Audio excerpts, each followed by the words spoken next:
السلام عليكم ورحمة الله وبركاته. إن الحمد لله نحمده ونستعينه ونستغفره ونعوذ بالله من شرور أنفسنا وسيئات أعمالنا. من يهده الله فلا مضل له ومن يضلل فلا هادي له. وأشهد أن لا إله إلا الله وحده لا شريك له وأشهد أن محمدا عبده ورسوله. يا أيها الذين آمنوا اتقوا الله حق تقاته ولا تموتن إلا وأنتم مسلمون. يا أيها الناس اتقوا ربكم الذي خلقكم من نفس واحدة وخلق منها زوجها وبث منهما رجالا كثيرا ونساء واتقوا الله الذي تساءلون به والأرحام إن الله كان عليكم رقيبا. يا أيها الذين آمنوا اتقوا الله وقولوا قولا سديدا يصلح لكم أعمالكم ويغفر لكم ذنوبكم ومن يطع الله ورسوله فقد فاز فوزا عظيما. أما بعد فإن أصدق الحديث كتاب الله وخير الهدي هدي محمد صلى الله عليه وسلم وشر الأمور محدثاتها فكل محدثة بدعة وكل بدعة ضلالة وكل ضلالة في النار. സഹോദരന്മാരെ, സൂറത്തുൽ കഹ്ഫിൽ നിന്നുള്ള 27 ആയത്തുകൾ നമ്മൾ ഈ റമളാൻ കാലത്ത് ഇടയ്ക്കുള്ള ദിവസങ്ങളിലായി പാരായണം നടത്തുകയും അതിന്റെ അർത്ഥവും ഒരു ചെറിയ രൂപത്തിലുള്ള വിവരണവും മനസ്സിലാക്കാൻ ശ്രമിക്കുകയൊക്കെ ചെയ്തു. റമദാനും ഏറെക്കുറെ അവസാനിച്ചു പോയിക്കൊണ്ടിരിക്കുകയാണ്. വന്ന പോലെ ഇല്ല, വളരെ പെട്ടെന്ന് അവസാനിച്ചു. ഇനി ഏതാനും ദിനങ്ങൾ മാത്രമാണ് നമ്മുടെ മുന്നിലുള്ളത്. ഇന്ന് ഇൻഷാ അല്ലാഹ് ഒരായത്ത്, 28ാമത്തെ ആയത്ത് വിശദീകരിക്കാനാണ് ഉദ്ദേശിക്കുന്നത്. ആ ആയത്ത് ഇപ്രകാരമാണ്: അഊദു ബില്ലാഹി സ്സമീഉൽ അലീമി മിനശ് ശൈത്വാനിർ റജീം മിൻ ഹംസി വനഫ്ഖി വനഫ്ഥി വസ്ബിർ നഫ്സക മഅല്ലദീന യദ്ഊന റബ്ബഹും ബിൽഗദാത്തി വൽഅശിയ്യി യുരീദൂന വജ്ഹ വലാ തഅദു ഐനാക അൻഹും തുരീദു സീനത്തൽ ഹയാത്തിദ് ദുനിയ ولا تطع من أغفلنا قلبه عن ذكرنا واتبع هواه وكان أمره فرطا. ഈ ആയത്ത് നബി സല്ലല്ലാഹു അലൈഹി വസല്ലമയോട് അല്ലാഹു നൽകുന്ന ഒരു കൽപ്പനയാണ്. ആ കൽപ്പന റസൂലുള്ളാഹിന്റെ ഉമ്മത്തിൽപ്പെട്ടിട്ടുള്ള ഓരോ വ്യക്തിക്കും ബാധകമാണ്. റസൂലുള്ളാഹിനെ പിൻപറ്റുന്നതിന്റെ ഭാഗമായിട്ട് വിശിഷ്യ റസൂലുള്ളാഹി സ്വല്ലല്ലാഹു അലൈഹി വസല്ലം നിർവഹിച്ചിരുന്ന ദഅവത്ത്, തഅലീമുദ്ദീൻ, ജനങ്ങളെ ദീനിലേക്ക് പ്രബോധനം നടത്തുകയും ദീൻ പഠിപ്പിച്ചു കൊടുക്കുകയും ചെയ്യുന്ന ആളുകൾക്ക് അത് അവശ്യം വേണ്ട ഒരു കാര്യമാണ്. എന്താണ് ഈ ആയത്തിന്റെ അർത്ഥം? റസൂലുള്ളാഹിനോട് അല്ലാഹ് കൽപ്പിക്കുന്നത് വസ്ബിർ നഫ്സക്, നീ നിന്റെ നഫ്സിനെ ക്ഷമിപ്പിക്കണം. നഫ്സ് ഒരു പക്ഷെ അത് ക്ഷമിക്കാൻ തയ്യാറാവില്ല. എന്നിരുന്നാലും അതിനെ പ്രേരിപ്പിച്ച് നഫ്സിനെ കൊണ്ട് അത് ക്ഷമിക്കാൻ സജ്ജമാക്കണം എന്നർത്ഥം. നബിയുടെ നഫ്സിനെ ക്ഷമ അവലംബിച്ചുകൊണ്ട് തടഞ്ഞു വെക്കണം. ശരിക്കും സുബർ എന്ന് പറഞ്ഞാൽ തടയാന്നാണ് വാക്കിന്റെ അർത്ഥം. ഹബ്സ് എന്നാണ്. വസ്വബറു ഹുവൽ ഹബ്സ്, ഭാഷാർത്ഥം അതാണ്. തടഞ്ഞു വെക്കുന്നതിനാണ് സ്വബർ എന്ന് പറയാം. പിന്നെ നമ്മള് ശറഅന്റെ ഭാഷയിൽ സ്വബർ എന്ന് പറയുമ്പോൾ എന്തിനെ തടയുന്നു എന്നുള്ളത് വിശദീകരിക്കുക. ഹബ്സുൻ നഫ്സി അലാ ത്വാഅത്തില്ലാഹ്, അല്ലാഹു സുബ്ഹാനഹു വ തആലക്ക് കീഴ്പ്പെടാൻ മനസ്സ് പലപ്പോഴും സമ്മതിച്ചോളണമെന്നില്ല. അപ്പോ മനസ്സിനെ അള്ളാഹുവിനുള്ള ത്വാഅത്തിൽ, അവനുള്ള അനുസരണത്തിൽ, അവന് കീഴ്പ്പെടുന്നതിൽ തടഞ്ഞു വെക്കണം. ത്വാഅത്തിൽ തന്നെ മനസ്സിനെ നമ്മൾ തടഞ്ഞു വെക്കണം, അല്ലെങ്കിൽ മനസ്സൈന്ന് പോകും. ഹബ്സുൻ നഫ്സി അൻ മഹാരിമില്ല, മനസ്സിനെ തടഞ്ഞു പിടിക്കണം. അള്ളാഹ് വിലക്കിയിട്ടുള്ള കാര്യങ്ങളിലേക്ക് കുതിച്ചാടാൻ മനസ്സിന് വലിയ താല്പര്യമാണ്. മുഹറമാത്തുകൾ, നിഷിദ്ധമായ കാര്യങ്ങൾ, അതിലേക്ക് എങ്ങനെയെങ്കിലും ചാടിപ്പോകാൻ മനസ്സിങ്ങനെ ആഗ്രഹിച്ചുകൊണ്ടിരിക്കും. അപ്പൊ മനസ്സിനോട് അരുത് എന്ന് പറഞ്ഞിട്ട് തടഞ്ഞു വെക്കണം. അത് തടയലാണ്. ഹബ്സുൻ നഫ്സിയാനി തവജ്ജുരി മിൻ അഖ്ദാരില്ലാ, അല്ലാഹു സുബ്ഹാനഹു വ തആല നമുക്ക് എന്താണോ കണക്കാക്കിയത്, അവന്റെ ഖളാഇൽ, അവന്റെ ഖദറിൽ നമുക്കുള്ളത് എന്താണോ. ചില സന്ദർഭങ്ങളിൽ നമുക്ക് ആസ്വാദകരമായ കാര്യങ്ങൾ വന്നുകൊണ്ടിരിക്കും. ചില കാര്യങ്ങളിൽ നമുക്ക് വിഷമങ്ങളും ചിലപ്പോൾ നമുക്ക് സഹിക്കാൻ വളരെ ബുദ്ധിമുട്ടുള്ള കാര്യങ്ങളും ഒക്കെ വരും. ജീവിതത്തിൽ അങ്ങനെയാണ് അള്ളാഹു വെച്ചിട്ടുള്ളത്. അങ്ങനെ എന്താണോ അള്ളാഹ് നമുക്ക് കണക്കാക്കിയത് ആ കാര്യത്തിൽ അതൃപ്തി കാണിക്കാനോ മുഷിപ്പ് കാണിക്കാനോ പോകാതെ, അതിനോട് മുഷിപ്പും അതൃപ്തിയും പ്രകടിപ്പിക്കാതെ, ഇത് അള്ളാഹ് എനിക്ക് കണക്കാക്കിയതാണ്, സന്തോഷത്തോടെ അൽഹംദുലില്ലാ എന്ന് പറഞ്ഞ് പൂർണ്ണ മനസ്സോടെ അത് കൈനീട്ടി വാങ്ങാൻ, അതിന് ആ അതൃപ്തി രേഖപ്പെടുത്തുന്നതിൽ നിന്ന്, മുഷിപ്പ് കാണിക്കുന്നതിൽ നിന്ന് മനസ്സിനെ തടഞ്ഞു വെക്കണം. ഇതാണ് സബർ. ഇവിടെ ത്വാഅത്ത് വരുന്നത്, അല്ലാഹു സുബ്ഹാനഹു വ തആല ഇനി പറയാൻ പോകുന്ന കാര്യം ഒരു ത്വാഅത്താണ്. ആ ത്വാഅത്തിൽ നബിയുടെ നഫ്സിനെ, ശരീരത്തെ തടഞ്ഞു വെക്കണം എന്നാ പറയുന്നത്. നബിയുടെ ശരീരത്തെ തടഞ്ഞു വെക്കണം, സഹിക്കാൻ സജ്ജമാക്കണം. ആരുടെ കൂടെ? മഅല്ലദീന യദ്ഊന റബ്ബഹും ബിൽ ഗദാത്തി വൽ അശി. ഒരു വിഭാഗം ആളുകളുണ്ട്, അവര് അള്ളാഹ്ക്ക് ഇബാദത്ത് ചെയ്ത് ജീവിക്കുന്നവരാണ്. അല്ലദീന യദ്ഊന റബ്ബഹും, അവരുടെ റബ്ബിനെ ഇബാദത്ത് ചെയ്യുന്നവരാണ്. യദ്ഊന എന്ന വാക്കുപയോഗിച്ചാൽ ശൈഖുൽ ഇസ്ലാം വിവരിച്ചതുപോലെ അവര് യഅ്ബുദൂൻ എന്നാണ് അതിന്റെ അർത്ഥം. യദ്ഊൻ എന്ന് പറഞ്ഞാൽ ദുആ രണ്ട് രൂപത്തിലുണ്ട്. ദുആഉ ഇബാദത്തിൻ വ ദുആഉ മസ്അല. നമ്മൾ അള്ളാഹ്ക്ക് വേണ്ടി നമസ്കരിച്ചാൽ അത് ദുആ ആണ്, അത് ഇബാദത്താണ്. അള്ളാഹ്ക്ക് വേണ്ടി നോമ്പെടുത്താൽ അത് അള്ളാഹ്ക്കുള്ള ഇബാദത്താണ്. അതുകൊണ്ട് അത് ദുആന്റെ പരിധിയിലാണ് ഇവിടെ. ഇനി അതൊന്നുമില്ല, അള്ളാഹിനോട് നമ്മൾ മറ്റൊരു ഇബാദത്തിന്റെ ഭാഗമായിട്ടോ ഇനി ബാധകമല്ലാതെ സ്വതന്ത്രമായിട്ട് അള്ളാഹുവെ എനിക്ക് നീ തരണേ, പുറത്തു തരണേ, സ്വർഗം തരണേ, ബുദ്ധിമുട്ടുകളിൽ നിന്ന്, പരീക്ഷണങ്ങളിൽ നിന്ന് എനിക്ക് നീ കാവൽ തരണേ, ഇങ്ങനെ അള്ളാഹിനോട് മസ്അല നടത്തുക, ചോദിക്കുക, യാചിക്കുക, അത് ദുആന്റെ അർത്ഥപരിധിയിൽപ്പെടും. ഇത് രണ്ടും കൂടിയാണ് ഇവിടെ ഉദ്ദേശിക്കുന്നത്. അപ്പൊ അവര് പ്രഭാതങ്ങളിലും യദ്ഊന റബ്ബഹും, അവരവരുടെ റബ്ബിനോട്, അള്ളാഹിനോട് മാത്രം അവര് ദുആ ചെയ്യാണ്, ഇബാദത്ത് ചെയ്യാണ്. അള്ളാഹ്ക്ക് മാത്രം ഇബാദത്ത് ചെയ്യും, വേറെ ലക്ഷ്യങ്ങളില്ല. അള്ളാഹിന്റെ വജ്ഹ് ഉദ്ദേശിച്ചിട്ടാണ് അവർ ചെയ്യുന്നത്. അതുപോലെ തന്നെ അള്ളാഹിനോട് അവർ ചോദിക്കുകയാണ്. കാരണം അള്ളാഹിനോട് ചോദിച്ചു കൊണ്ടിരിക്കണം. അള്ളാഹിനോട് ചോദിക്കുന്നതാണ് അള്ളാഹ് ഇഷ്ടപ്പെടുന്നത്. ഒരാൾ അള്ളാഹുവിനോട് ചോദിക്കുന്നില്ല എങ്കിൽ അതാണ് അള്ളാഹുവിന് ഇഷ്ടമില്ലാത്ത കാര്യം. മറിച്ച് അള്ളാഹുവിനോട് നിരന്തരം അവന്റെ അടിയാറുകൾ ചോദിച്ചുകൊണ്ടേയിരിക്കണം. അത് ചോദിക്കുമ്പോ, എന്നാണ് ഞാൻ പറഞ്ഞു, നമ്മൾ ഇൻഷാ അല്ലാഹ് പറഞ്ഞപ്പോ ഇൻഷാ അല്ലാഹ് പിന്നെ ദുആയിൽ പെടുത്താൻ പാടില്ല എന്നുള്ളത് നിങ്ങൾ ഇവിടെ മനസ്സിലാക്കിയിട്ടുണ്ട്. അള്ളാഹുവെ എനിക്ക് നീ ഈ കാര്യം ചെയ്തു തരണമേ, ഇൻഷിഅ്ത്, നീ ഉദ്ദേശിച്ചാൽ എന്ന് പറയാൻ പാടില്ല. കാരണം അള്ളാഹു സുബ്ഹാനഹു വ തആലയെ നിർബന്ധിക്കുന്ന ഒരു കാര്യമില്ല. അതുകൊണ്ട് അതിൽ ഇസ്തിസ്ന ചെയ്യേണ്ട കാര്യമില്ല. മറിച്ച് നമുക്കത് കിട്ടണം എന്നുള്ളത് നമ്മുടെ നിർബന്ധമാണ്. അതുകൊണ്ട് ഫൽയഅ്സിമിൽ മസ്അല, അള്ളാഹുവിനോട് ഒരാൾ ചോദിക്കുകയാണെങ്കിൽ, യാചിക്കുകയാണെങ്കിൽ, പ്രാർത്ഥിക്കുകയാണെങ്കിൽ ആ ചോദ്യം യഅ്സിം, ഉറപ്പായിട്ടും കിട്ടണം. റബ്ബേ നീ തന്നിരിക്കണം എന്ന് നിർബന്ധിച്ച് ചോദിക്കണം അള്ളാഹിനോട്. അതാണ് അള്ളാഹ്ക്ക് ഇഷ്ടം. അങ്ങനെ ദുആ ചെയ്യാനാണ് റസൂലുള്ളാഹി നമ്മളെ പഠിപ്പിച്ചിട്ടുള്ളത്.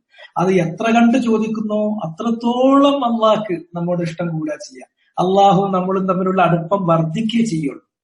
അപ്പൊ ഇവര് ഒരു പറ്റം ആളുകളുണ്ട്, അവര് മറ്റു കാര്യങ്ങളിലേക്ക് കൂടുതൽ പോകാറില്ല. അവര് രാവിലെ നോക്കിയാലും വൈകുന്നേരം നോക്കിയാലും അവർ അള്ളാഹ്ക്കുള്ള ഇബാദത്തിലും അള്ളാഹിനോടുള്ള മസ്അലയിലുമാണ്. അള്ളാഹിനോട് യാചിച്ച് കരഞ്ഞ് കണ്ണീരോട് കൂടി അള്ളാഹിനോട് ചോദിച്ചും കരഞ്ഞും അള്ളാഹ്ക്ക് ഇബാദത്ത് ചെയ്തും കഴിച്ചു കൂട്ടുന്ന ആളുകളാണ്. അദാത്ത് എന്ന് പറഞ്ഞാൽ പ്രഭാത വേളക്കാണ് പറയാ. അശി എന്ന് പറഞ്ഞിട്ടുണ്ടെങ്കിൽ വളരെ വൈകിയ വേള, ഈവനിങ്, ലേറ്റ് ഈവനിങ്, അതാണ് അശി എന്നതുകൊണ്ട് ഉദ്ദേശിക്കുന്നത്. അപ്പൊ പ്രഭാതങ്ങളിലും പ്രദോഷങ്ങളിലും രാവിലെകളിലും വൈകുന്നേരങ്ങളിലും അള്ളാഹുവിന് ഇബാദത്ത് ചെയ്യുകയും അവനോട് ചോദിച്ചുകൊണ്ട്, അവനോട് ദുആ നടത്തിക്കൊണ്ട്, അവനോട് യാചിച്ചു കൊണ്ടിരിക്കുകയും ചെയ്യുന്ന ഒരു പറ്റം ആളുകളുണ്ട്. എല്ലാ കാലഘട്ടത്തിലും അങ്ങനെ കുറച്ച് ആളുകൾ ഉണ്ടാകും. അവരെ പെട്ടെന്ന് നമ്മൾ കാണുമ്പോ നമ്മൾ അവരെ മതിപ്പ് കണക്കാക്കൂല. ശരിക്ക് ആളുകളെ നമുക്കൊന്ന് കണ്ണു പിടിക്കാണ്ട് കുറച്ച് ആളുകളുടെ, ഒരുപാട് ആളുകളുടെ ഈ കാലത്തെ ഒരു രോഗമാണ്. അവർക്ക് ആളുകളെ കണ്ണിൽ പിടിക്കൂല. അവന്റെ വിദ്യാഭ്യാസം, അവന്റെ പദവി, അവന്റെ സമ്പത്ത്, അവന്റെ സൗന്ദര്യം, ഇങ്ങനെയുള്ള കുറെ കാര്യങ്ങൾ അതുണ്ടെങ്കിൽ അവരെ കാര്യമായി ഗൗനിക്കും, അവർക്ക് പരിഗണന ഉണ്ടാകും. അങ്ങനെയാണ്. എന്നാൽ ഒരു പാവപ്പെട്ടവനോ വരികയാണെങ്കിൽ, പാവപ്പെട്ടവരുത്തൻ അങ്ങനെ ഈ പറഞ്ഞിട്ടുള്ള ദുനിയാവിന്റെ അളവുകോലുകൾ വെച്ച് നോക്കുമ്പോ അവൻ പാവപ്പെട്ടവനാ, സമ്പത്ത് കൂടുതലില്ല, അങ്ങനെ സൗന്ദര്യമുള്ളവനല്ല, സാമൂഹ്യമായിട്ട് വലിയ പദവിയുള്ളവനല്ല, അവന് വലിയ സ്വാധീനമുള്ളവനല്ല. അപ്പോ എല്ലാരും ഇങ്ങനെ ഒഴിവാക്കി വിടും. റബ്ബ അശ്അത അഗ്ബർ മദ്ഫൂഅൽ ബാബ് ലൗ അഖ്സമ അല അല്ലാഹി ലഅബറ. നബി സല്ലല്ലാഹു അലൈഹി വസല്ലം അത്രക്കാരെ കുറിച്ച് പറഞ്ഞു. റബ്ബ അശ്അത അഗ്ബർ, മുടിയൊക്കെ ഇങ്ങനെ ചിലപ്പോ ജട കുത്തിയിട്ടുണ്ടാകും, കാലിലൊക്കെ ചിലപ്പോ പൊടി പുരണ്ടിട്ടുണ്ടാകും. എവിടെ കയറി ചെല്ലുകയാണെങ്കിലും മദ്ഫൂഅൽ ബാബ്, ഒരു വാതിലിലും അവർ വെൽക്കം ചെയ്യപ്പെടില്ല, അവരെ സ്വാഗതമോദി ആരും സ്വീകരിക്കില്ല, മറിച്ച് വല്ല തള്ളിവിടാനാ നോക്കുക. അങ്ങനെ വാതിലുകളിൽ നിന്ന് തള്ളിവിടപ്പെടുന്ന, അകറ്റപ്പെടുന്ന ആളുകൾ, കാലിൽ പൊടി പുരണ്ട, തലമുടി ജട കുത്തിയിട്ടുള്ള, എങ്ങനത്തെ കണ്ടാൽ സാധുക്കൾ എന്ന് തോന്നുന്ന എത്ര ആളുകളുണ്ട്. ലൗ അഖ്സമ അലല്ലാഹി ലഅബറ, അവര് അള്ളാഹുവിനോട് ചോദിച്ചാൽ, അള്ളാഹിനോട് അസ്മ് ചെയ്ത് ചോദിക്കുന്ന രൂപമാണ് അഖ്സമ അലല്ലാഹ്. അള്ളാഹിനോട് അവര് ശപഥം ചെയ്ത് ചോദിച്ചാൽ, അഥവാ അസ്മ് ചെയ്ത് ചോദിക്കുകയാണെങ്കിൽ അബറ, അള്ളാഹ് തട്ടൂല. കാരണം അത്രയും അള്ളാഹുവിനോട് അടുത്ത ആളുകളാണ്. ഇങ്ങനെയല്ല കുറച്ച് ആളുകളുണ്ട്. ഹൽ തുർസഖൂന വ തുൻസറൂന ഇല്ലാ ബിദുഅഫാഇക്കും. റസൂലുള്ളാഹി സ്വല്ലല്ലാഹു അലൈഹി വസല്ലം ചോദിച്ചു, നിങ്ങൾക്ക് അള്ളാഹു ഈ കാണുന്ന ഈ സൗകര്യങ്ങളൊക്കെ, ഈ വിഭവങ്ങളൊക്കെ അള്ളാഹ് നിങ്ങൾക്ക് ഇങ്ങനെ യഥേഷ്ടം നൽകിയത്, നിങ്ങൾക്ക് സഹായം വന്നുകൊണ്ടിരിക്കുന്നത് നിങ്ങളുടെ കേമത്തരം കൊണ്ടാണ് എന്ന് കരുതുന്നുണ്ടോ നിങ്ങൾ?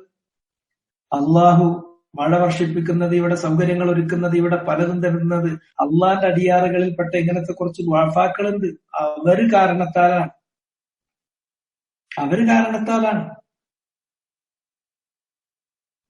അവരില്ലായിരുന്നുവെങ്കിൽ അള്ളാഹു സുബ്ഹാനഹു വ തആല നിങ്ങളെ ചിലപ്പോ പരിഗണിച്ചോളുന്നില്ല. പക്ഷെ നമ്മൾ മനസ്സിലാക്കുന്നില്ല. നമ്മൾ അത്രക്കാരെ കാണുമ്പോ നമ്മൾ അവരെ നിസ്സാരന്മാരായി, അവരെ നീചന്മാരായി, അവരെ അവശന്മാരായി, അവരെ 2ാം നമ്പർ പൗരന്മാരായി അങ്ങനെയൊക്കെയാണ് കണക്കാക്കുക. അത് ഇങ്ങനെയുള്ള കുറച്ച് ആളുകൾ എല്ലാ നബിമാരുടെയും കാലഘട്ടത്തിൽ അവരുണ്ടായിരുന്നു. അവരാണ് നബിമാരുടെ അടുക്കിലേക്ക് ചിലപ്പോ ആദ്യത്തിൽ വരിക. കാരണം അവർക്ക് വേറെ താല്പര്യങ്ങളില്ല, അവർക്ക് ദുനിയാവിന്റെ തടസ്സങ്ങളില്ല. അതുകൊണ്ട് തന്നെ നൂഹ് നബി തൊട്ടിട്ടുള്ള അമ്പിയാക്കന്മാരുടെ ദഅവത്തിന്റെ ചരിത്രം നിങ്ങളെടുത്ത് പരിശോധിച്ച് നോക്കൂ. അവരുടെ അടുക്കലൊക്കെ ഇങ്ങനെയുള്ള ആളുകൾ. അപ്പോ പ്രമാണിമാര് വന്നിട്ട് പറയും,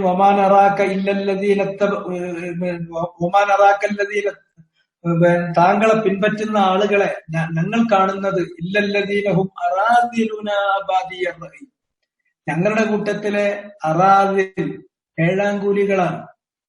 അങ്ങനെ ഒരു പറയാനൊരു നല്ല അഭിപ്രായവും പക്വതയുമുള്ള അഭിപ്രായം പറയാൻ പറ്റിയ ആളുകളല്ല, മറിച്ച് ഒരു അഭിപ്രായം പറയാൻ കൊള്ളാത്ത അറാദിലുകൾ, ഏഴാങ്കൂലികളായ ആളുകൾ, അവരാണല്ലോ നിന്നെ പിന്തുടരുന്നത് എന്ന് നബിമാരോട് പ്രമാണിമാര്, പ്രമുഖന്മാര് വന്നിട്ട് പരാതി പറയും. പക്ഷെ ഇവരാണ് യഥാർത്ഥത്തിൽ അല്ലാഹു സുബ്ഹാനഹു വ തആല പ്രാമുഖ്യം കൊടുക്കുന്ന വിഭാഗം ഇവരാണ്.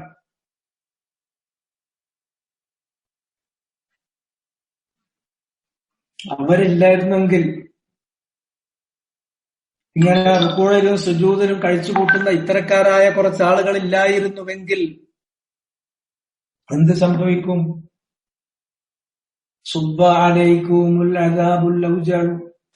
ഒരു കവി അതിങ്ങനെ പറയാണ്, ലൗലാ ശുയൂഖുൻ ലില്ലാഹി റുക്കഉ വസുബിയത്തുൻ ലിൽയതാമാ റുല്ലഉ വൽ മുഹമ്മലാത്തു ഫിൽ ഫലാത്തി റുത്തഉ സുബ്ബ അലൈക്കുമുൽ അദാബുൽ ഔജഉ.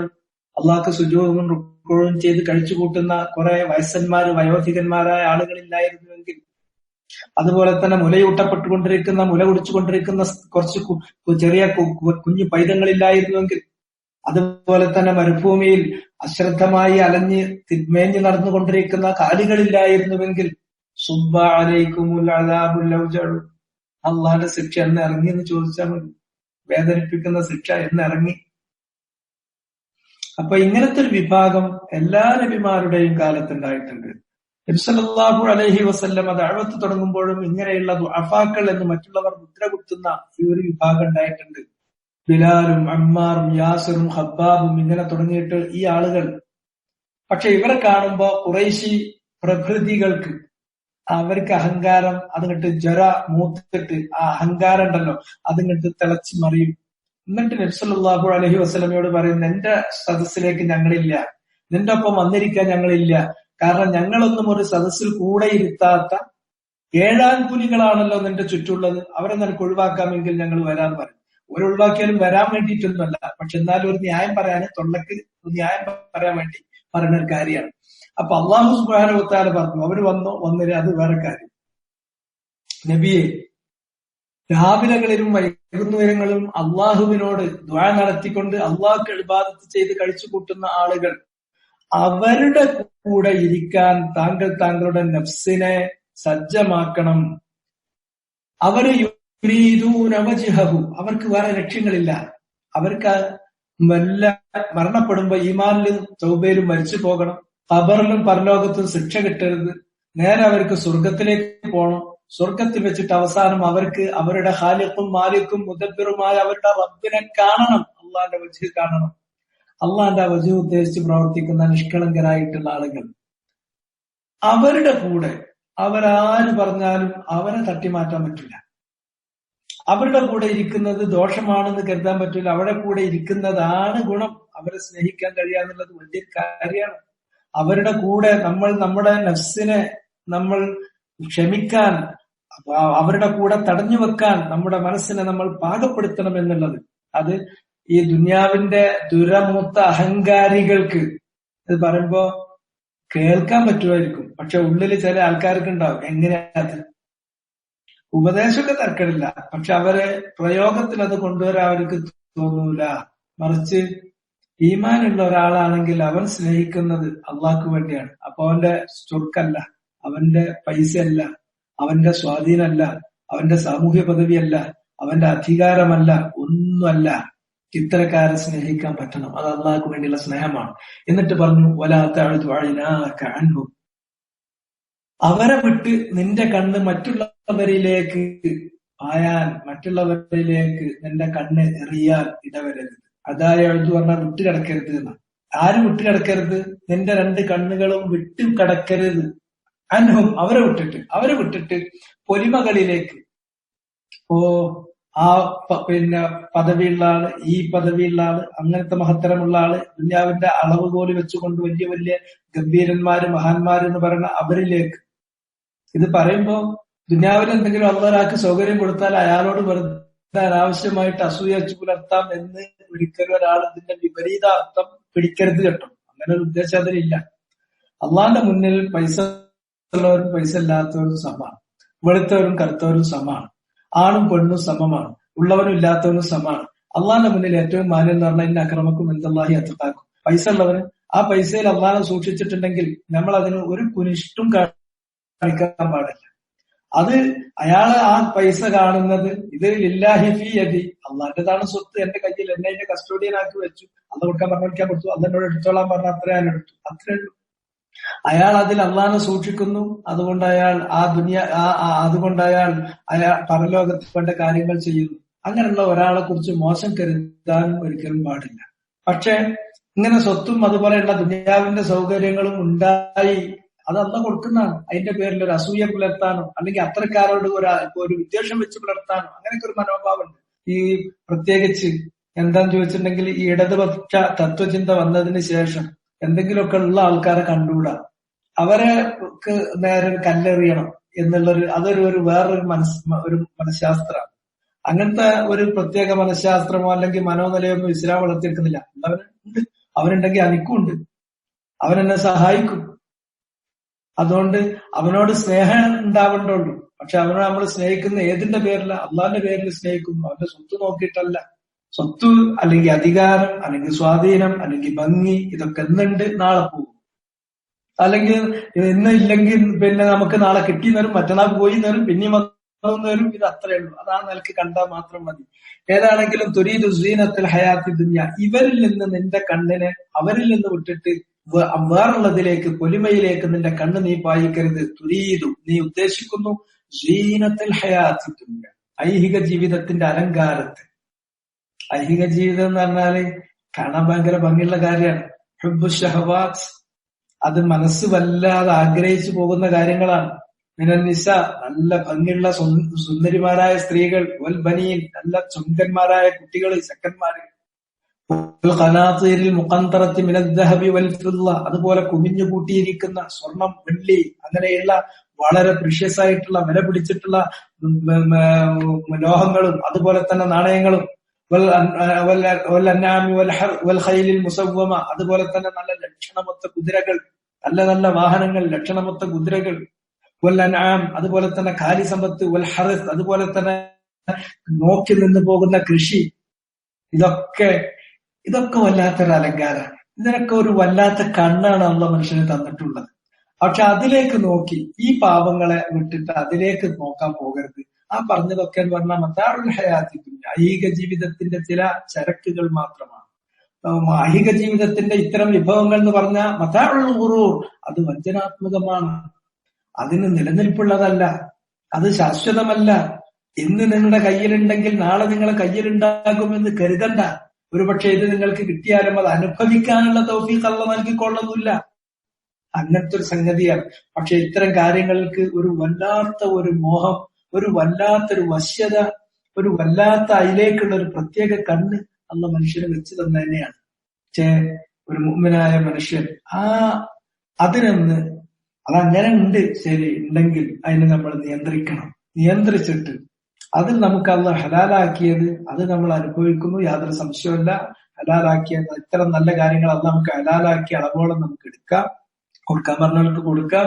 അതാർക്കെങ്കിലും കിട്ടിയാൽ അൽഹംദുലില്ലാഹ്, അവൻ അള്ളാഹ് അനുഗ്രഹിച്ചു, അതിന് അയാൾ ഉത്തരം പറയേണ്ടി വരും. അതാർക്കെങ്കിലും കിട്ടിയിട്ടില്ലെങ്കിൽ ആ പരീക്ഷണത്തിൽ നിന്ന് നമ്മൾ രക്ഷപ്പെട്ടു, അതിന് ഉത്തരം പറയേണ്ടി വരില്ല എന്നുള്ള രൂപത്തിൽ. അത് നൽകപ്പെട്ടവരോട് അസൂയയോ അല്ലെങ്കിൽ അത് നൽകപ്പെടാത്ത ആളുകൾ അവര് ഒരു ഭയങ്കര നിരാശയോ ഒന്നും ഇതിനാവശ്യമില്ലാത്ത കാര്യമാണ്. ഇത് നൈമിഷികമാണ്. മതാഉൽ ഹയാത്തി ദുനിയ, മതാഉൽ ഹയാത്തി ദുനിയ, ഐഹിക ജീവിതത്തിന്റെ വിഭവങ്ങൾ എന്ന് പറഞ്ഞാൽ ഐഹിക ജീവിതത്തിന്റെ വിഭവങ്ങൾ എന്ന് പറഞ്ഞാൽ ഇല്ല ഖുറൂർ, അത് വഞ്ചനാത്മകമാണ്. അത് മനുഷ്യനെ വഞ്ചിച്ചു കളയും. അതിന് സ്ഥായി ഭാവമല്ല. അത് വല്ലാതെ മനുഷ്യനെ അവന്റെ അടിസ്ഥാന ലക്ഷ്യങ്ങളെ കുറിച്ച് മറപ്പിച്ചു കളയും, അവനെ വല്ലാതെ മോഹിപ്പിച്ചു കളയും. ഇങ്ങനെയുള്ള ഒരു കാര്യമാണ്. വലാ തുതിഉ മൻ അഗ്ഫൽനാ ഖൽബഹു അൻ ദിക്രിനാ, വലാ തുതിഉ, നീ ഒരിക്കലും തന്നെ അനുസരിക്കരുത്. മൻ അഗ്ഫൽനാ ഖൽബഹു അൻ ദിക്രിനാ, അവന്റെ ഹൃദയത്തെ നാം അശ്രദ്ധയിലാക്കി, അൻ ദിക്രിനാ, നമ്മെ സ്മരിക്കുന്നതിൽ നിന്ന് അവന്റെ ഹൃദയത്തെ നാം അശ്രദ്ധമാക്കി എന്ന് പറഞ്ഞാൽ എന്താ അതിന്റെ അർത്ഥം? അവൻ അള്ളാഹനെ സ്മരിക്കാൻ തയ്യാറില്ലാത്തവനായി. അപ്പോൾ ജസാഉ മിൻ ജിൻസിൽ അമൽ, അതേ ഇനത്തിൽപ്പെട്ടൊരു ശിക്ഷ അള്ളാഹുവിന് കൊടുത്തു. അവന്റെ മനസ്സിനെ അള്ളാഹ് ഓർക്കുന്നതിൽ നിന്ന് അശ്രദ്ധമാക്കി വിട്ടു. മനസ്സിലൊരിക്കലും അള്ളാഹനെ ഓർക്കാനുള്ള ഒരു തോന്നൽ വരുന്നില്ല. അള്ളാഹിനെ കുറിച്ചുള്ള ദിക്ർ മനസ്സിൽ വരുന്നില്ല, നാവിൽ വരുന്നില്ല, അവയവങ്ങളിൽ വരുന്നില്ല. തീർത്തും അശ്രദ്ധമായ, എന്നിട്ടൊരു ഭ്രാന്തമായ കർറക്ബിൽ മജ്നൂൻ വറാഅ ദുനിയ, ഈ ദുനിയാവിന്റെ പിന്നാലെങ്ങനെ ഒരു ഭ്രാന്തൻ സംഘത്തിൽ ഇങ്ങനെ പോവുക, അങ്ങനെ പോകാൻ. അവിടുന്ന് ആ സുഖത്തുനിന്ന് ഈ സുഖത്തുനിന്ന്, അവിടുന്ന് അങ്ങോട്ട് പോയി, ഇവിടുന്ന് ഇങ്ങോട്ട് പോയി, ഇങ്ങനെ പോയിക്കൊണ്ട്. അത് പാടില്ലാത്ത കാര്യമാണ്. അതുകൊണ്ട് മറിച്ച് ഇതിൽ നിന്ന് നമ്മളെപ്പോഴാ പിടിക്കുക? നമ്മൾ അള്ളാഹനെ ഓർക്കുന്ന സമയത്ത്. ഇങ്ങനെയുള്ള എല്ലാ ദുനിയാവിന്റെ സുഖവും അള്ളാഹ് നമുക്ക് നൽകിയിട്ടുണ്ടെങ്കിൽ അള്ളാഹിന്റെ നിഅമത്താണ്. അത് നമ്മൾ മനസ്സുകൊണ്ട് അംഗീകരിക്കണം, നാവുകൊണ്ട് പറയണം. അതിനനുസരിച്ചിട്ട് നമ്മൾ ആ നിഅമത്തിലും നമ്മുടെ ശരീരത്തിലും അള്ളാഹുവിന് നന്ദി നമ്മൾ ചെയ്തുകൊണ്ടിരിക്കണം. അങ്ങനെ അള്ളാഹിനെ നമ്മൾ മനസ്സുകൊണ്ടും നാവുകൊണ്ടും ശരീരം കൊണ്ടും ഓർക്കാൻ തയ്യാറാകുമ്പോൾ അതിന് വിടൂല. അതുകൊണ്ട് തന്നെ എത്ര സലഫു സാലിഹ്യങ്ങൾ നിങ്ങൾ നോക്കി, നല്ലൊരു ഭക്ഷണം കഴിച്ചാൽ കരയുമാണ്. നല്ലൊരു ഭക്ഷണം കഴിച്ചാൽ അപ്പൊ കരയും. പറയുന്നത് സുമ്മല തുസ്അലുന്ന യൗമഇദിൻ അനിൻ നഈം. ചിലര് ഒരു നല്ലൊരു ഭക്ഷണം ഉണ്ടാക്കിയിട്ട് തനിക്ക് ഇഷ്ടപ്പെട്ട അഖിയാറുകളായ നല്ല ആളുകളെപ്പെട്ട ആരെങ്കിലും വിളിച്ചുകൊണ്ടുവരും, എന്നിട്ട് ഭക്ഷണം കഴിക്കും. അവരും വരും, ഭക്ഷണമൊക്കെ കഴിക്കും. കഴിച്ചു കഴിഞ്ഞാൽ ഈ നല്ല മനുഷ്യന്മാരുടെ മനസ്ഥിതി നോക്കി നിങ്ങൾ അള്ളാഹ് ഓർക്കുന്നത് കൊണ്ട്, അള്ളാഹുവേ ഇത്രയും നല്ലൊരു ഭക്ഷണം എനിക്ക് നീ ദുനിയാവിൽ തന്നല്ലോ, അതുകൊണ്ട് ആ നിഅമത്തിനെ കുറിച്ചിട്ട് നീ പരലോകത്ത് ചെല്ലുമ്പോൾ ഞാൻ ഉത്തരം പറയേണ്ടി വരൂലേ. ലതുസ്അലുന്ന യൗമഇദിൻ അനിൻ നഈം, നിങ്ങൾ അനുഭവിക്കുന്ന അനുഗ്രഹങ്ങളെ കുറിച്ച് നിശ്ചയമായും നിങ്ങൾ ചോദിക്കപ്പെടുക തന്നെ ചെയ്യും. അതിന് ഉത്തരം പറയണ്ടേ. പിന്നെ ഒരു പേടി, അള്ളാഹിനെ ഓർക്കുമ്പോ അടുത്ത പേടി, ഇത്തരം വിശിഷ്ടമായ കാര്യങ്ങൾ ഇവിടം കൊണ്ട് തന്നെ, ഭൗതിക ലോകം കൊണ്ട് തന്നെ നേരത്തെ തന്ന് തീർക്കുകയാണ് ഉറപ്പ്. അങ്ങനത്തെ ഒരു വിഭാഗമുണ്ട്. അതിലെന്നെ പെടുത്തുവോ, അതിലെന്നെ നീ പെടുത്തരുത്. ഇങ്ങനെ പേടിക്കുന്ന, ഇങ്ങനെ അള്ളാഹിനെ ഓർക്കുന്ന ഒരു മനസ്സ്, ആ മനസ്സിന് ദോഷം വരാല്ല. അള്ളാഹു അത് അവനിൽ നിന്ന് സ്വീകരിക്കും. ഒരു പ്രയാസവും ഒരു ബുദ്ധിമുട്ടും അവന് വരാല്ല. മറിച്ച് അള്ളാഹിന് ഓർമ്മ വരുന്നേയല്ല. തിന്നാ തിന്നു, പിന്നെ അടുത്ത തീറ്റിനെ കുറിച്ച് ആലോചന, പിന്നെ അവിടുന്ന് വേറൊരിടത്തേക്ക് പോയി അതിനും വലിയ തീറ്റ തിന്നതിനെ കുറിച്ച്. അത് അവർക്ക് അള്ളാഹ് എന്നുള്ളത് മനസ്സിലില്ല തന്നെ. കാരണം അവൻ നമ്മളെ മറന്നു, അവന്റെ മനസ്സ് നമ്മൾ ഓർക്കുന്നതിൽ നിന്ന് നാം തടഞ്ഞു വെക്കുകയും ചെയ്തു, അവന്റെ മനസ്സിനെ നാം അശ്രദ്ധമാക്കി തീർക്കുകയും ചെയ്തു. എന്നിട്ടോ അവൻ പിന്നെ ആരെ എന്തിനെ ഫോളോ ചെയ്യുന്നത്? അവൻ ഫോളോ ചെയ്യുന്നത് അവന്റെ ഹവയാണ്. മനസ്സിൽ എന്താണോ തോന്നുന്നത് അത് രണ്ട് തരത്തിലുണ്ട്. ഈ ഹവ രണ്ടും അതിൽ ഉദ്ദേശിക്കപ്പെട്ടിട്ടുണ്ട്. അവനെ സംബന്ധിച്ചിടത്തോളം ഓൻ പിന്നെ പനിയത്തുമ്പോൾ ടീഷർട്ടുമ്പോൾ എഴുതിയേക്കും മൈ ലൈഫ് മൈ റൂൾ എഴുതിയേക്കും. ഓന്റെ ജീവിതത്തിന് അള്ളാന്റെ നിയമങ്ങളും അള്ളാന്റെ നിയമനിർദ്ദേശങ്ങളും അള്ളാഹുവിന്റെ നിയമസംഹിതകളും ഒന്നും ബാധ്യമല്ല.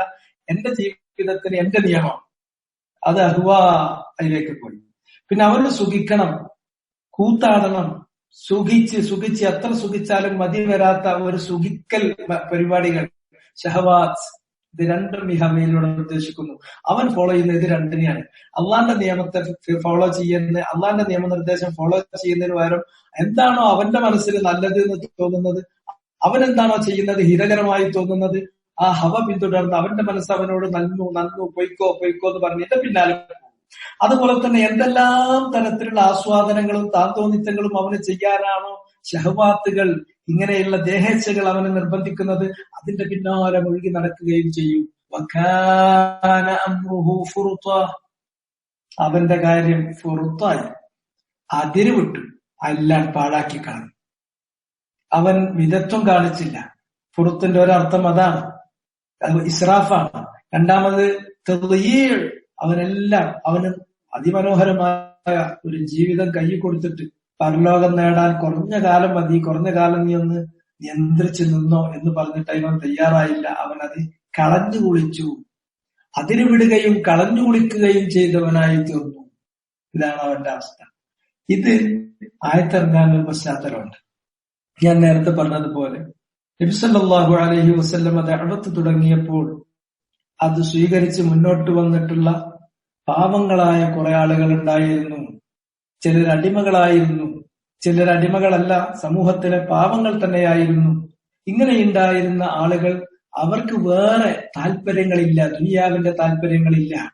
അവർ അള്ളാഹുവിനെ ഉദ്ദേശിച്ച്, പരലോകത്ത് അവർക്ക് സ്വർഗം കിട്ടണമെന്ന് ഉദ്ദേശിച്ച്, സ്വർഗത്തിൽ വെച്ച് അള്ളാഹുവിന്റെ വജ്ഹ് കാണാനുള്ള മഹാസൗഭാഗ്യം കിട്ടണമെന്ന് വിചാരിച്ച് അള്ളാഹുവിനോട് പ്രാർത്ഥിക്കുകയും ദുആ നടത്തുകയും ഇബാദത്ത് നടത്തുകയും രാവിലെകളിലും വൈകുന്നേരങ്ങളിലും അങ്ങനെ ദുആയിലും ഇബാദത്തിലും മുഴുകി ജീവിക്കുന്ന കുറച്ച് ആളുകളുണ്ട്. അവരായിരിക്കും എപ്പോഴും റസൂലുള്ളാഹിന്റെ ചുറ്റുണ്ടാകുക. ഇത് കണ്ടപ്പോ ഖുറൈശി പ്രഭൃതികൾ റസൂലുള്ളാഹി സ്വല്ലല്ലാഹു അലൈഹി വസല്ലമയോട് പറഞ്ഞൊരു കാര്യമാണ്, നീ അവരെ വിട്ടാ ഞങ്ങൾ നിന്റെ കൂടെ ഇരിക്കാനും നീ പറയുന്നത് കേൾക്കാനും തയ്യാറാണ്. അപ്പൊ സ്വാഭാവികമായും ഏതൊരു മനുഷ്യനും ആലോചിക്കുന്ന ഒരു കാര്യമായിരിക്കും എന്ത്, അങ്ങനെ ഇവരെ തൽക്കാലം ഒന്ന് മാറ്റി നിർത്തിയാലും ഇവര് വന്നാൽ പ്രമാണിമാരാണ്, അവര് സമൂഹത്തിൽ പ്രാമുഖ്യമുള്ള ആളുകളാണ്, അതുകൊണ്ട് തന്നെ അവർ വന്നാൽ നമുക്ക് പല സൗകര്യങ്ങൾ ഉണ്ടാവുമല്ലോ എന്നുള്ള അർത്ഥത്തിൽ ഇവരൊന്ന് അകറ്റുന്നതിനെ കുറിച്ച് അത് പറ്റൂല എന്നൊരു ചിന്ത വരും. അങ്ങനെ ഒരു ചിന്ത റസൂലുള്ളാഹി സ്വല്ലല്ലാഹു അലൈഹി വസല്ലമക്ക് വരുന്നതിന് മുമ്പ് തന്നെ അള്ളാഹ് അങ്ങോട്ട് ആ കാര്യം ക്ലിയർ ആക്കി, ആ ഭാഗം അടച്ചു. ഇല്ല, അതിന് വഴിയില്ല. വസ്ബിർ നഫ്സക്, നീ നിന്റെ നഫ്സിനെ ക്ഷമിക്കാൻ സജ്ജമാക്കണം. ആരുടെ കൂടെ? ഈ പറഞ്ഞ വിഭാഗത്തിന്റെ കൂടെ, ഈ ദുഅഫാക്കളുടെ കൂടെ, അല്ലദീന യദ്ഉന റബ്ബഹും ബിൽ ഗദാത്തി വൽ അശി യുരീദൂന വജ്ഹ, അവരെ വിട്ട് കണ്ണ് മറ്റുള്ളവരിലേക്ക് പോകാൻ, മറ്റുള്ളവരിലേക്ക് കണ്ണെറിയാൻ മെനക്കെടരുത്. ദുനിയാവിന്റെ പൊലിമ നീ ഉദ്ദേശിക്കുകയാണോ? അങ്ങനെ നീ ദുനിയാവിന്റെ പൊലിമ ഉദ്ദേശിക്കണ്ട. ഇതിനൊന്നുമില്ല, ഇവരുടെ പ്രതാപത്തിനൊന്നും ഒരു വിലയില്ല. ഇതൊന്നും നിലനിൽക്കുന്നതല്ല. അതെല്ലാം ദുനിയാവിന്റെ വിഭവങ്ങൾ എന്ന് പറഞ്ഞാൽ വഞ്ചനാത്മകമാണ്, സ്ഥായി ഭാവമില്ലാത്തതാണ്, നശിച്ചു പോകുന്നതാണ്, നൈമിഷികമാണ്. അങ്ങനെ നീ ഇത്തരം ഈ ദുനിയാവിന്റെ ആളുകളെ നീ ഒരിക്കലും അനുസരിച്ചു പോകരുത്. അവർ പറയുന്ന അല്ലെങ്കിൽ അവരുടെ ആവശ്യങ്ങൾക്ക് നീ വഴങ്ങിക്കൊടുക്കരുത്. അങ്ങനെ വഴങ്ങിക്കൊടുക്കുകയാണെങ്കിൽ നഷ്ടം മാത്രമേ നമുക്കുണ്ടാവൂ. അള്ളാഹു സുബ്ഹാനഹു വ തആല അത് ഇഷ്ടപ്പെടുന്നില്ല. ഇങ്ങനെ അവരാവശ്യപ്പെട്ടത് ചെയ്തപ്പോഴാണ് നബി സല്ലല്ലാഹു അലൈഹി വസല്ലമയോട് അള്ളാഹ് ഈ കാര്യം കൽപ്പിച്ചത്. നബി അതോടുകൂടി ആ ചിന്ത തന്നെ, അങ്ങനെ ഒരു ചിന്ത തന്നെ റസൂലുള്ളാഹിന്റെ മനസ്സിൽ വരാതെ അകറ്റി നബി ഇത്തരത്തിലുള്ള ആളുകളെ, അവരെപ്പോഴും റസൂലുള്ളാഹിന്റെ ഏറ്റവും അടുത്ത ആളുകൾ ഇങ്ങനെയുള്ള ആളുകളായിരിക്കും. അബൂബക്കർ സിദ്ദീഖ്, ഉമർ ഖത്താബ് എന്നൊക്കെ പറയുന്നത് പോലെ റസൂലുള്ളാഹിക്ക് ഏറ്റവും വേണ്ടപ്പെട്ട ആളുകൾ, ഏറ്റവും അടുത്ത ആളുകളാണ്. അബ്ദുല്ലാഹി ഇബ്നു ഉമ്മ മക്തൂം, അതുപോലെ ബിലാൽ, അതുപോലെ തന്നെ യാസിർ, അതുപോലെ അമ്മാർ, ഖബ്ബാബ് തുടങ്ങിയിട്ടുള്ള ആളുകൾ അതേപോലെ റസൂലുള്ളാഹിക്ക് വേണ്ടപ്പെട്ടവരാണ്. അപ്പൊ സമൂഹത്തില് ഉച്ചനീചത്വം, മേലേക്കിടയിലുള്ളവര് താഴേക്കിടയിലുള്ളവർ അങ്ങനൊന്നുമില്ല. എല്ലാവരും ഒരേപോലെ അള്ളാന്റെ മുന്നിൽ നിന്ന് നിസ്കരിക്കുന്ന അങ്ങനത്തെ ആളുകളാണ്. ഈ ആയത്തിൽ നമ്മെ പഠിപ്പിക്കുന്ന ഏറ്റവും വലിയ രണ്ട് പാഠങ്ങൾ, ഒന്ന് സുഹ്ബത്തുൽ അഖ്യാർ. സുഹ്ബത്തുൽ അഖ്യാർ, നല്ലവരായ ആളുകളോട് നമ്മൾ സഹവസിക്കണം എന്നുള്ളതാണ്. നല്ലവരായ ആളുകളോട് നമ്മൾ സഹവസിക്കണം. അവരോടുള്ള സഹവാസം കൊണ്ട് നമുക്ക് ഗുണമല്ലാതെ ഒരിക്കലും ദോഷം വരില്ല.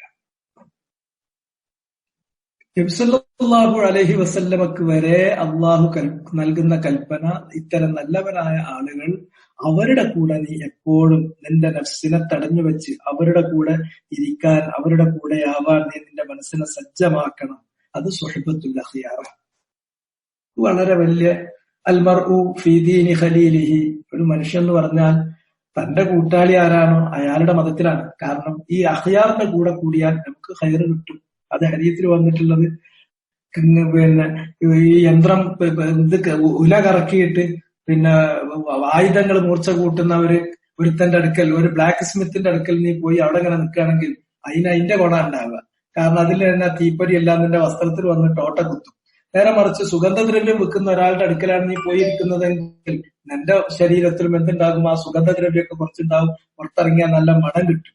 അത് നമ്മൾ എവിടെ നിൽക്കണോ, ചന്ദനം ചാരിയാൽ ചന്ദനം, അത് ചാണകം ചാരിയാൽ ചാണകം എന്ന് നമ്മൾ പണ്ട് പറയാറില്ലേ, ആ അവസ്ഥ ഉണ്ടാവും. അത് നമുക്ക് വളരെ പ്രധാനപ്പെട്ടതാണ്. ഒരാളുടെ ദീനും ഒരാളുടെ മൻഹജും അയാളുടെ മനോഭാവവും നമുക്കറിയാൻ അയാളത് വെളിപ്പെടുത്തുന്നില്ലെങ്കിൽ ഒരു പേടിയില്ല. നമുക്ക് അയാളുടെ ഇൽഫത്ത് അറിയാലോ എന്നാ മുൻഗാമികൾ പറയാം. അയാൾ ആരുടെ കൂടെയാണ്, അയാൾ ആരുടെ ഒപ്പാണ്, അതതിന്റെ സ്വഭാവം ഉണ്ടാവും. അതുകൊണ്ട് നമ്മൾ ഈ സ്വഭാവം നമുക്ക് ഉണ്ടാകും എന്നതുകൊണ്ട് നമ്മുടെ കൂട്ടാളികളെ തിരഞ്ഞെടുക്കുമ്പോൾ പ്രത്യേകം ശ്രദ്ധിക്കണം. ശരിയായ ദീനും അള്ളാഹുവിന്റെ താഴത്തിൽ ഉറച്ചു നിൽക്കുന്നവരുമായ ആളുകൾ, ശരിയായ ഹഖിന്റെ മാർഗത്തിൽ ഉറച്ചു നിൽക്കുന്ന ആളുകൾ, അവരോട് സഹവസിക്കണം എന്ന പാഠമാണ് ഇതിന്റെ ആദ്യ ഭാഗത്തിലുള്ളത്. രണ്ടാമത്തേത് ഇതിലുള്ളത് എന്ന് പറഞ്ഞാൽ, ദുനിയാവില് ഒരാൾ വീണു പോകരുത്. അങ്ങ് ദുനിയാവിൽ വീണു പോയാൽ നമ്മൾ അള്ളാഹിനെ ഓർക്കുന്നിടത്തുനിന്ന് പോകും. അപ്പൊ നമ്മുടെ മനസ്സിനെ അള്ളാഹിനെ ഓർക്കുന്നതിൽ നിന്ന് അള്ളാഹ് തടയും. പിന്നെ എന്താന്ന് ചോദിച്ചാൽ, നമ്മുടെ ഹവകളും നമ്മുടെ ഷഹവാത്തുകളും മനസ്സിൽ നല്ലത് എന്ന് പിശാച് തോന്നിച്ചു തരുന്ന കാര്യം മൈ ലൈഫ് മൈ റൂൾ എന്നുള്ള രൂപത്തിൽ പോകും. അതുപോലെ തന്നെ അവന്റെ അടങ്ങാത്ത ഈ ആസ്വാദനത്തിന്റെ പിന്നാലെ ഓടാനുള്ള അവന്റെ ഈ അടങ്ങാത്ത മോഹവുമായിട്ട് അവസാനം മനോഹരമായ ജീവിതത്തെ അവൻ കളഞ്ഞു കുളിക്കും, അവൻ അതിരുവിട്ടവനായി തീരും. അത് ചെയ്യരുത്. ഈ രണ്ട് കാര്യങ്ങളുമാണ് അതിൽ പറഞ്ഞിട്ടുള്ളത്.